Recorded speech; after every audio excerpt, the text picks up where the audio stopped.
going to start taking a look at indefinite integrals. So basically, the one thing to keep in mind is the integral is the opposite of the derivative, right? So they would cancel one another out. They're inverse operations, just like multiplying and dividing and adding and subtracting.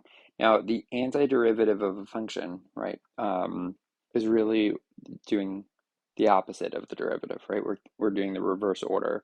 So, for instance, if f of x is equal to 3x squared, f prime would be 6x. Our goal is to take that and go backwards, right? So 3x squared is actually the antiderivative, right? Going backwards of the derivative of 6x.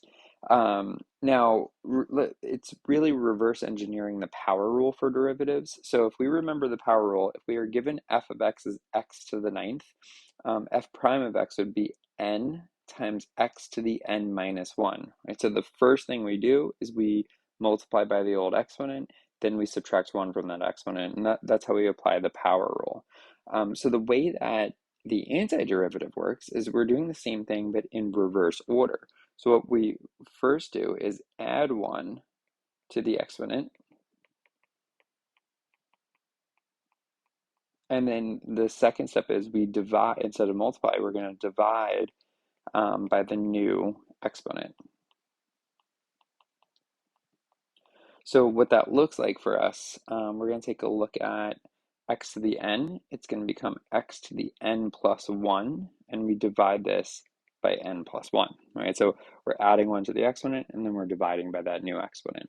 Now, we'll take a look at a couple practice problems just to kind of see what this looks like. And there's a few things that are a little bit new here too, with antiderivatives and the integrals. So if we want to find f of x, we have to integrate x squared. So we're going to integrate x squared. And when we're writing integrals, we need that little integral symbol and a dx attached at the end.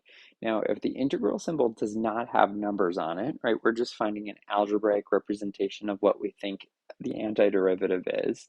So what we're going to do is we're going to integrate this. We're going to say, okay, well, x squared, we're going to add 1 to that exponent and divide by the new exponent. Now, the one thing to keep in mind is we have to add this plus c. It's called the integration constant. Basically, the derivative of x squared is 2x, but so is the derivative of x squared plus 500, right? 2x, that's it. So we don't know if there was a constant at the end, so we put that plus c there to represent, well, there might be something else. If we have the information, we could find it, but there might be something else.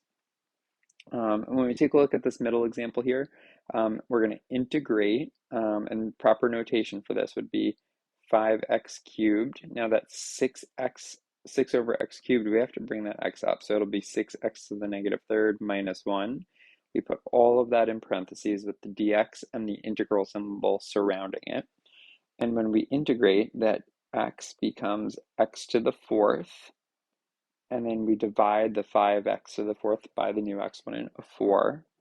Then we're going to have plus 6x to the negative second, and we divide by that new exponent. And with that minus 1 at the end, it's missing that x, so it's really x to the 0. We add 1, and be x to the first, and we have our plus c at the end. Now, it is good habit to be able to rewrite these to know what it would look like with those positive exponents, because right, sometimes these are going to be simplified. So minus 3 over x squared, minus x, and plus c. Sometimes they're simplified. It's really those multiple choice questions we got to keep an eye on.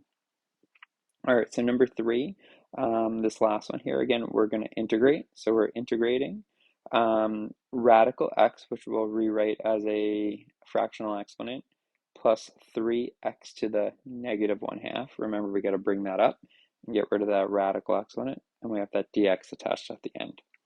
So then finally, we'll apply our integral. So we're going to have x to the, we add 1, 3/2, and then we divide by 3/2. Now when we divide by fractions, same thing as multiplying by the reciprocal. So really multiplying by 2/3, and then we're going to have plus 3x to the positive 1/2, and then we're going to multiply this one, divide it by 1/2, or multiply it by 2. So times 2 over 1, and then our plus c at the end.